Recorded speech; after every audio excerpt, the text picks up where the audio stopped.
Hello friends, आज हम पढ़ेंगे क्लास 8 का जो है स्थिर विद्युत चैप्टर। ये चल रहा था आपके स्थिर विद्युत चैप्टर, ठीक है। स्थिर विद्युत चल रहा था। इसमें हम आपको बता रहे थे इसके बारे में, इसमें हम आपको बता रहे थे तड़ित के बारे में कि तड़ित क्या होता है। तो तड़ित जो है क्या होता है कि आकाश में जब बादल होते हैं या आंधी तूफान आता है, बहुत ज्यादा तेज वर्षा होती है, उसमें क्या होता है, आकाश में बहुत तेजी से बिजली चमकती है, बहुत ज्यादा तेज ध्वनि और बहुत ज्यादा तेज प्रकाश उत्पन्न होता है, जिसे हम लोग कहते हैं कि बिजली का कड़कना। हम कहते हैं कि बिजली कड़क रही है, उसी बिजली कड़क रही है वो कहते हैं तड़ित। मतलब जो बिजली कड़कती है उसी को क्या कहा जाता है, तड़ित कहा जाता है। बिजली के कड़कने को तड़ित कहा जाता है, ठीक है। आकाशीय बिजली को कहा जाता है तड़ित, ठीक। तो इसके पीछे कारण क्या है, ये क्यों उत्पन्न होती है।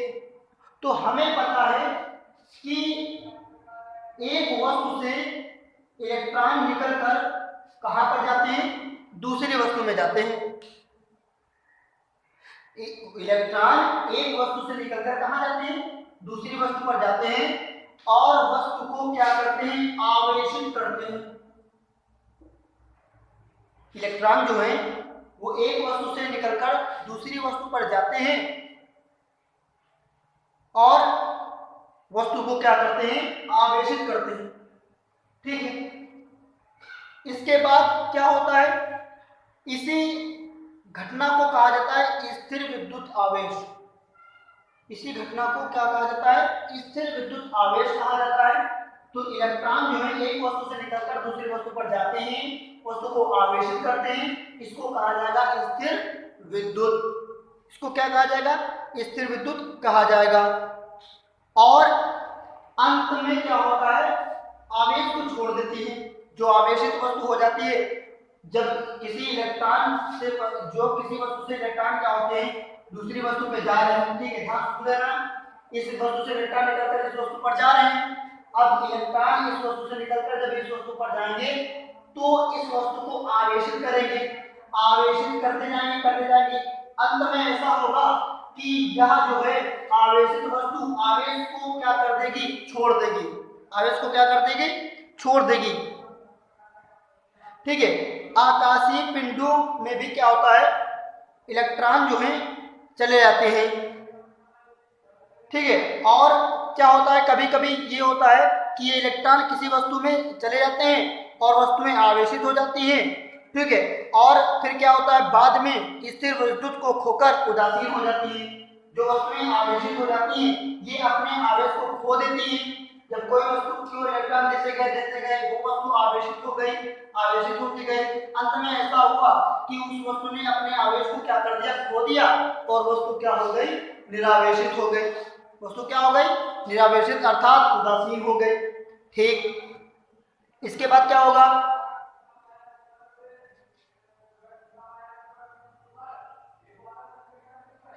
ठीक है। तो देखिए क्या हो रहा है, जब कोई आवेशित वस्तु अपने आवेश को खो देती है और फिर वो क्या हो जाती है, वो हो जाती है निरावेशित। कभी कभी ये निरावेशित इतनी तेजी से होता है कि इसमें क्या होता है, प्रकाश और ऊष्मा और ध्वनि उत्पन्न होती है। प्रकाश, ऊष्मा और ध्वनि भी क्या होती है, उत्पन्न होती है। तो कभी कभी इतनी तेजी से वस्तुएं निरावेशित होती हैं, कभी जब क्या करेंगे, हम इसको इलेक्ट्रॉन देते गए, ये वस्तु आवेशित हो गई, आवेशित हो गई, आवेशित हो गई। फिर क्या होगा, अचानक इनमें से आवेश क्या हो जाएगा, बाहर निकल जाएगा, दूसरी वस्तु पर चला जाएगा, अर्थात ये वस्तु निरावेशित हो जाएगी। कभी कभी ये निरावेशित इतनी तेजी से होती है, इतनी ज्यादा तेजी मात्रा में होती है निरावेशित कि उसमें से प्रकाश, ऊष्मा और क्या है, ध्वनि भी क्या हो जाती है, निकलती है, ठीक है।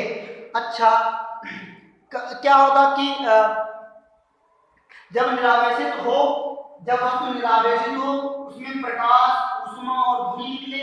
जब वस्तु निरावेशित हो उसमें प्रकाश, ऊष्मा, ध्वनि निकले, तब हम कहेंगे कि ये क्या हो रहा है, ये तड़ित की घटना हो रही है। क्या हो रही है, तड़ित की घटना हो रही है, बिजली चमक रही है, ठीक है। इसको क्या करेंगे, याद रखेंगे, इसको क्या करेंगे, याद रखेंगे। अच्छा, इसके बाद क्या होगा, अब देखिए तड़ित किस प्रकार उत्पन्न होती है, ध्यान से सुनेंगे। तड़ित किस प्रकार उत्पन्न होती है, ध्यान से सुनेंगे। तो तड़ित किस प्रकार से उत्पन्न, देखिए क्या होता है, कभी कभी आंधी और तूफान में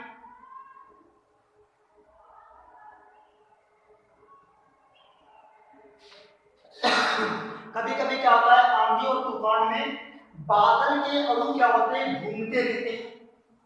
क्या होता है, कभी कभी आंधी और तूफान में क्या होता है, बादलों के कण हवा द्वारा क्या होते हैं, घूमने लगते हैं। कभी कभी बादलों के आंधी तूफान में क्या होता है, बादलों के कण हवा द्वारा क्या होने लगते हैं, घूमने लगते हैं। और घर्षण बल से धन और ऋण आवेश अलग अलग हो जाते हैं। कभी कभी क्या होता है कि आंधी और तूफान में बादलों के जो अणु होते हैं वो क्या होते हैं, घूमने लगते हैं, जिससे घर्षण बल के कारण क्या होता है, ऋण और धन आवेश क्या हो जाते हैं, अलग अलग हो जाते हैं। ऋण और धन आवेश क्या हो जाते हैं, अलग अलग हो जाते हैं। मैं फिर बताना चाहता हूँ, आंधी और तूफान में क्या होता है, बादलों के जो कण हैं वो क्या है, घूमते रहते हैं। घूमते घूमते क्या हो जाते हैं, उनमें ऋण और धन आवेश क्या हो जाते हैं, अलग अलग हो जाते हैं। जब ऋण और धन आवेश अलग अलग हो जाते हैं, और देखिए जब ऋण और धन आवेश अलग अलग हो जाते हैं तो ऋण का आवेश का एक अलग बादल, धन आवेश का एक अलग बादल। जब ये कोई ऋण आवेशित बादल, जब ऋणावेशित बादल पृथ्वी के निकट आता है, जब ऋणावेशित बादल क्या होता है, पृथ्वी के निकट आता है, तो पृथ्वी की वस्तुएं प्रेरण के कारण, तो पृथ्वी पर मौजूद वस्तुएं प्रेरण के कारण क्या हो जाती हैं, धनावेशित हो जाती हैं। देखिए फिर बता रहे, आंधी और तूफान में क्या होता है, बादल के कण घूमते हैं, जिसके कारण ऋण और धन आवेश अलग हो जाते हैं। जब ऋणावेशित बादल का टुकड़ा, जब ऋणावेशित बादल का टुकड़ा पृथ्वी के पास आता है, पृथ्वी के निकट आता है, तो प्रेरण की घटना के कारण पृथ्वी पर मौजूद तमाम वस्तुएं धनावेशित हो जाती हैं।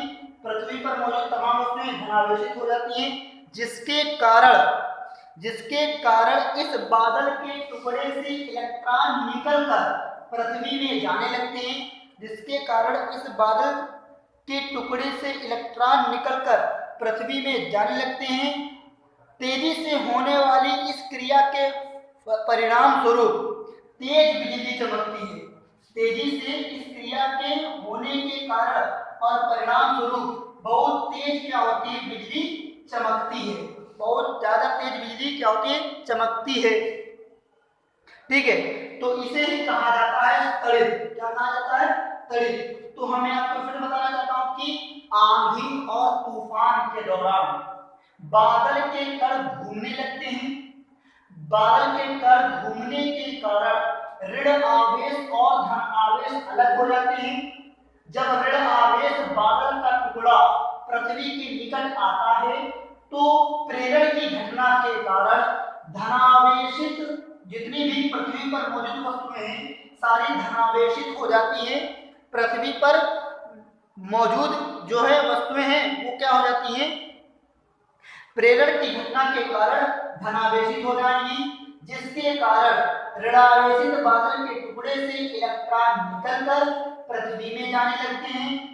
और यह क्रिया इतनी तेजी से होती है जिसके कारण तेज क्या होता है, तेज धमाका होता है और तेज बहुत तेजी से क्या होता है, बिजली चमकती है। बहुत तेजी से क्या होती है, बिजली चमकती है, जिसे तड़ित कहते हैं।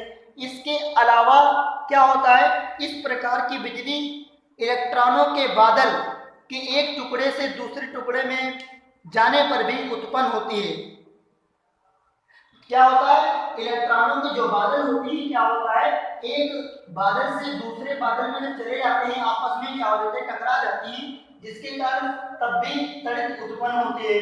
मतलब दो तरीके से, एक क्या होता है, त्वरित तब उत्पन्न होती है जब कोई ऋणावेशित बादल का टुकड़ा पृथ्वी के निकट आता है, तो प्रेरण के कारण पृथ्वी पर मौजूद समस्त धनावेशित वस्तुएं धनावेशित हो जाती हैं। तब इलेक्ट्रॉन बादल से निकलकर पृथ्वी में जाने लगता है। यह क्रिया बहुत तेजी से होती है, जिसके कारण तेज क्या होती है, बिजली चमकती है। अच्छा, दूसरा क्या होता है कि एक बादल का ऋणावेशित टुकड़ा अगले बादल में क्या होता है, बादल के टुकड़े से टकरा जाता है, जिसके कारण क्या हो जाता है, करंट उत्पन्न होती है, बिजली चमकती है। ठीक है, एक बिजली जो इस प्रकार बिजली इलेक्ट्रॉनों के प्रवाह के कारण उत्पन्न होती है, तो एक जो है बादल का टुकड़ा दूसरे बादल के टुकड़े से जब टकराता है तो इलेक्ट्रॉनों का आदान प्रदान होता है, जिसके कारण बिजली चमकती है। ठीक, तो एक बात याद रखेंगे, इस प्रकार से क्या होती है, बिजली चमकती है। तो और यह बिजली बहुत भारी मात्रा में उत्पन्न करती है ऊष्मा और प्रकाश को। यह बिजली जो है बहुत ही भारी मात्रा में ऊष्मा और प्रकाश को और ध्वनि को उत्पन्न करती है। यह बिजली बहुत ज्यादा मात्रा में ऊष्मा, प्रकाश और ध्वनि को उत्पन्न करती है। ऊष्मा और प्रकाश को, ध्वनि को उत्पन्न करती है। इसी प्रकार हमें आकाश में बिजली चमकती हुई दिखाती है। इसी प्रकार हमें आकाश में क्या दिखाई पड़ती है, बिजली चमकती हुई दिखाई पड़ती है। ये बात क्या करेंगे, याद रखेंगे। और हाँ, एक बात, यह बिजली काफी खतरनाक मात्रा में विद्युत ऊर्जा को उत्पन्न करती है। यह बिजली काफी खतरनाक मात्रा में क्या करती है, विद्युत ऊर्जा को उत्पन्न करती है। इतनी खतरनाक उत्पन्न करती है और बहुत तेजी से धमाका भी होता है। एक बार जब बिजली चमकती है तो पता है लगभग 6 बिलियन इलेक्ट्रॉनों का आदान प्रदान होता है। कितने, 6 बिलियन इलेक्ट्रॉनों का क्या होता है, आदान प्रदान। मतलब जब बिजली चमकती है तो काफी खतरनाक मात्रा में ऊर्जा उत्पन्न होती है। ठीक है, एक बार जब बिजली चमकती है तो इसमें लगभग 6 बिलियन इलेक्ट्रॉन बादल से पृथ्वी में प्रवेश, आदान प्रदान होता है। पृथ्वी और बादल में इलेक्ट्रॉनों का एक बार बिजली चमकने पर 6 बिलियन इलेक्ट्रॉनों का क्या होता है, आदान प्रदान होता है। ठीक है, इस बात को क्या करेंगे, याद रखेंगे। तो क्या बता रहे थे, हम बता रहे थे गणित के बारे में, कैसे उत्पन्न होती है। हमें पता है कि इलेक्ट्रॉनों के प्रवाह के कारण क्या उत्पन्न होता है, आवेश। जब इलेक्ट्रॉन एक वस्तु से निकलकर दूसरी वस्तु पर जाते हैं तो वस्तुएं आवेशित हो जाती हैं। जब वस्तुएं आवेशित हो जाती हैं तो आवेशित वस्तुएं अपने आवेश को क्या कर देती हैं, बाहर अंत में निकाल देती हैं, जिसके कारण बहुत तेज क्या उत्पन्न होती है, प्रकाश उत्पन्न होता है, ध्वनि उत्पन्न होता है और ऊष्मा उत्पन्न होती है। ठीक है, वही कार्य क्या होता है, जब आंधी और तूफान आता है तो बादल के कण जो हैं घूमने लगते हैं, जिसके कारण क्या होता है, ऋण अलग हो जाता है आवेश और धनावेश अलग हो जाता है। जब ऋणावेशित बादल का टुकड़ा पृथ्वी के निकट आता है तो प्रेरण की घटना के कारण पृथ्वी पर मौजूद समस्त वस्तुएं धनावेशित हो जाती हैं, जिसके कारण बादल से इलेक्ट्रॉन निकलकर पृथ्वी में जाने लगते हैं। यह क्रिया इतनी तेजी से होती है कि इसमें तेज बिजली चमकने लगती है, तेज ध्वनि उत्पन्न होने लगती है और बहुत ज्यादा ऊष्मा उत्पन्न होने लगती है। ठीक है, इसी को कहा जाता है बिजली का चमकना। इसके विपरीत जब बादल के टुकड़े आपस में टकराती हैं तो इलेक्ट्रॉनों का आदान प्रदान होता है, जिसके कारण बिजली चमकने लगती है। दूसरी बात, यह बहुत ही खतरनाक मात्रा में इसमें क्या होता है, जब बिजली चमकती है तो इसमें बहुत ज्यादा खतरनाक ऊर्जा उत्पन्न होती है और लगभग एक बार जब बिजली चमकती है तो लगभग उसमें 6 बिलियन इलेक्ट्रॉन जो है बादल से पृथ्वी में आदान प्रदान करते हैं। यानी जो इलेक्ट्रॉनों का आदान प्रदान है, तो एक बार जब बिजली चमकती है तो क्या होता है, इलेक्ट्रॉनों का आदान प्रदान होता है। लगभग एक बार जब बिजली चमकती है तो लगभग 6 बिलियन इलेक्ट्रॉनों का पृथ्वी और बादल के बीच इलेक्ट्रॉनों का आदान प्रदान होता है। इस बात को क्या करेंगे, याद रखेंगे। तो ये है क्या, बिजली चमकती है। इससे क्या होता है, इससे मनुष्य के जान माल हानि का नुकसान भी हो जाता है। मनुष्य के जान माल हानि का नुकसान हो जाता है। ठीक है, और इमारतें क्षतिग्रस्त हो जाती हैं। जहां पर बिजली गिर जाती है वहां पर इमारतें क्या होती हैं, क्षतिग्रस्त हो जाती हैं। अच्छा, अब पढ़ेंगे हम इससे बचने के उपाय। क्या पढ़ेंगे? बचने के उपाय। तो इससे बचने के उपाय हम क्या करते हैं, त्वरित चालक का उपयोग करते हैं। इसका उपयोग करते हैं हम, इस बिजली से बचने के लिए हम त्वरित चालक का उपयोग करते हैं। इसका निर्माण सबसे पहले वैज्ञानिक बेंजामिन फ्रैंकलिन ने किया था।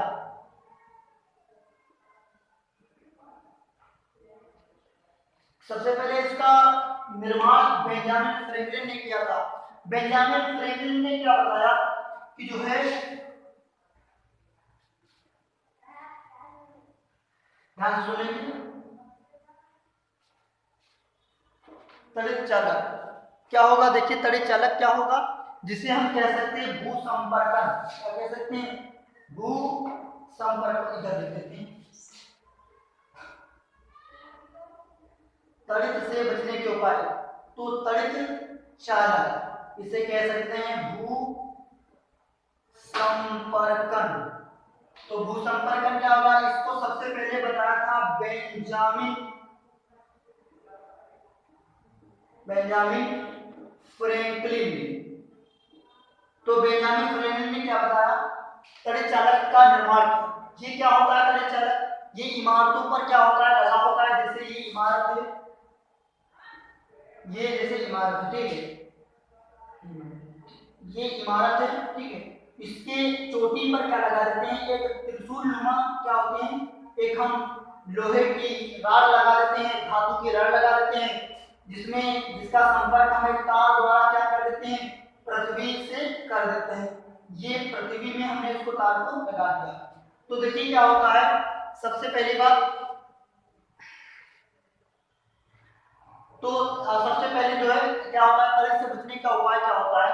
तो त्वरित से बचने का उपाय क्या है कि त्वरित जो होती है वो बहुत खतरनाक होती है। दूसरी शब्दों में कि त्वरित से बहुत ज्यादा नुकसान हो जाता है कि जब कहीं पर त्वरित गिर जाती है किसी भवन या इमारत पर, तो उसको क्षतिग्रस्त कर देती है, जान माल हानि का नुकसान हो जाता है, ठीक है, जिसके कारण इंसान को तकलीफ होती है। अच्छा, क्या होता है इससे बचने के उपाय क्या है? इससे बचने के उपाय क्या है? त्वरित चालक नामक यंत्र होता है, स्थिति एक युक्ति होती है, भू संपर्कन जिसे कहते हैं, ठीक है। इसमें क्या होता है, इसे सबसे पहले बेंजामिन फ्रैंकलिन ने बताया था। इसे सबसे पहले बेंजामिन फ्रैंकलिन, तो त्वरित चालक क्या होगा, इसे भू संपर्कन कह सकते हैं। इसे सबसे पहले बेंजामिन फ्रैंकलिन ने बताया था। क्या बताया था कि इमारत पर क्या लगा दोगे, एक त्रिशूल नुमा क्या लगा दोगे, एक राड लगा देना धातु की, जिसका संपर्क से कर देंगे एक तार के द्वारा पृथ्वी से कर देंगे, ठीक है। जब कभी बिजली गिरेगी तो इससे क्या होते हुए, इस लोहे के राड से बिजली होते हुए कहां चली जाएगी, पृथ्वी में, क्योंकि पृथ्वी बहुत बड़ा रिजर्वायर है, वो अपने अंदर आवेश जितना दे दोगे सबका सब आवेश ले लेगा, ठीक है। तो जिससे हमारे भवन को कोई क्षतिग्रस्त नुकसान नहीं पहुंचेगा। इस बात को क्या करेंगे, याद रखेंगे। और एक बात याद रखना कि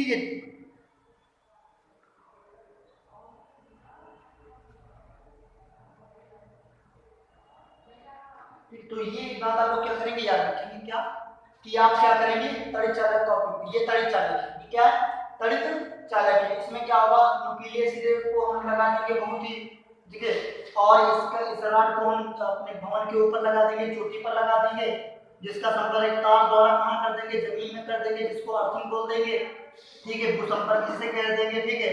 जब बिजली गिरेगी तो कहां पर गिरेगी, इस त्रिशूल पर गिरेगी, और जब त्रिशूल से होता हुआ बिजली कहां पर जाएगी, पृथ्वी के अंदर चली जाएगी। पृथ्वी के अंदर अगर चली जाएगी बिजली तो हमारा जो मकान है या जो हमारा भवन है वो क्षतिग्रस्त होने से क्या हो जाएगा, बच जाएगा, वो क्षतिग्रस्त होने से बच जाएगा। इससे हमारे जान माल की क्या हो जाएगी, हानि नहीं हो पाएगी, ठीक है। इस बात को क्या करेंगे, याद रखेंगे। इसी प्रकार से क्या होता है कि ज्यादातर जो है, ज्यादा हमें पेड़ के नीचे नहीं खड़ा होना चाहिए, ठीक है। हमें कहाँ नहीं खड़ा होना चाहिए, हमें पेड़ के नीचे नहीं खड़ा होना चाहिए। क्यों नहीं खड़ा होना चाहिए, क्योंकि जो है, क्योंकि जो काम परिचालक करता है वही काम पृथ्वी पर मौजूद पेड़ पौधे भी करते हैं। जैसे ये क्या है, ये पृथ्वी है, ठीक है, यहाँ पर क्या है, यहाँ पर एक पेड़ ये है, ठीक, और ये पेड़ की जड़ें यहाँ पर है, ठीक है। जो काम कौन करता है, जो काम परिचालक कर रहा है वही काम पेड़ पौधे करेंगे। जब बिजली कड़केगी तो हमें पेड़ के नीचे नहीं खड़ा, बिजली चमकने के दौरान हमें पेड़ के नीचे नहीं खड़ा होना चाहिए। अगर हम पेड़ के नीचे खड़े होंगे तो क्या होगा, ध्यान से सुनो। बिजली कड़केगी, पेड़ पर गिरेगी, पेड़ पर गिरेगी तो आप पर समझ लो गिर गए, इसका मतलब आपकी जान माल की क्या हो जाएगी, हानि हो जाएगी। इसीलिए क्या, क्यों, क्योंकि जो गाड़ी चालक करता है काम वही पेड़ करते हैं, क्योंकि पेड़ का संपर्क सीधे किससे होता है, धरती से होता है। तो और प्रकाश जो और बिजली जो गिरती है वो क्या गिरेगी, धरती पर गिरेगी, पेड़ पौधों पर गिरेगी, जिसके कारण वो जाना जाती है पृथ्वी के अंदर। ठीक है। जब ऋणावेशित बादल का टुकड़ा कहां पर आएगा, पृथ्वी के निकट आएगा, तो प्रेरण के कारण पेड़ पौधे क्या हो जाएंगे, धनावेशित हो जाएंगे, जिससे बादल से इलेक्ट्रॉन निकलकर कहां पर आएंगे, पेड़ पौधों पर आएंगे, जिसके कारण बहुत तेजी से क्या क्रिया होगी, जिसके कारण धमाका और बिजली और ऊष्मा उत्पन्न होगी, इससे आप खत्म हो सकते हैं। ठीक है। इस बात को क्या करेंगे, याद रखेंगे। क्यों, क्योंकि देखिए क्या होता है, समझ लो ये सुचालक होते हैं पेड़ पौधे। बरसात के समय पेड़ पौधे सुचालक हो गए, पानी से भीगे हुए हैं, ज्यादातर क्या होगा कि आप उससे दूरी रहें, वही बेहतर है। तो बिजली कड़कने के दौरान हमें पेड़ पौधों के नीचे नहीं खड़ा होना चाहिए। ठीक, क्योंकि जो काम तड़ित चालक करता है वही काम कौन करता है, पेड़ पौधे करते हैं। जब जो काम सुरक्षा के लिए तड़ित चालक करता है वही काम जो है पेड़ पौधे करते हैं। ठीक है। जब आकाशीय बिजली, पेड़ पौधे अपने आकाशीय बिजली को अपनी ओर जब खींचेंगे तो दुर्भाग्यपूर्ण यह होगा कि आप अगर वहां पर खड़े हैं तो आपको आपके जीवन का खतरा हो सकता है। इसलिए तूफानी बिजली चमकते समय किसी पेड़ के नीचे नहीं खड़ा होना चाहिए। खुले स्थानों पर भी इस दौरान नहीं खड़ा होना चाहिए, क्योंकि आपके ऊपर बिजली गिर जाने का खतरा बना रहता है। ठीक है। इस बात को क्या करेंगे, याद रखेंगे। ठीक है।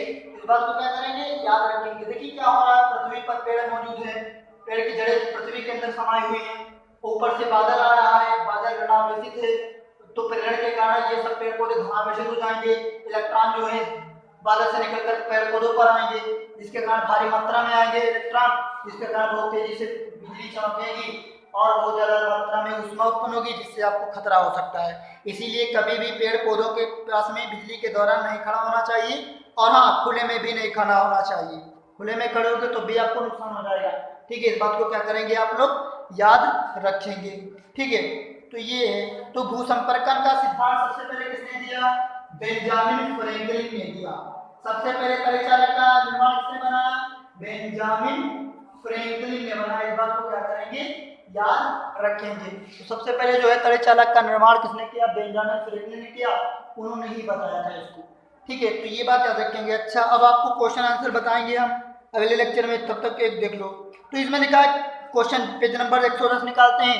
पेज नंबर 110 पर क्या लिखा हुआ है कि अड़ा अति लघुत्तरी प्रश्न क्या है, कुचालक क्या है, 3 कुचालकों के नाम बताओ। देखो ध्यान से, कुचालक क्या है, 3 कुचालकों के नाम बताओ। हमने बताया था कुचालक किसे कहा जाता है, वे पदार्थ जो विद्युत ऊर्जा और ऊष्मा को उत्पन्न, वे पदार्थ। हाँ, तो क्वेश्चन आंसर क्या है देखते हैं। क्वेश्चन कह रहा था 3 कुचालकों के नाम बताओ। कुचालक किसे कहते हैं, 3 कुचालकों के नाम बताओ।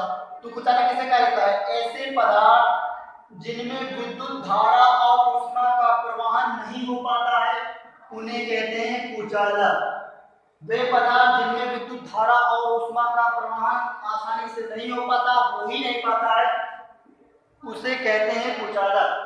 3 कुचालकों के नाम, नंबर 1 रबड़, रबड़ हो जाएगी, कांच हो जाएगा और हवा हो जाएगी।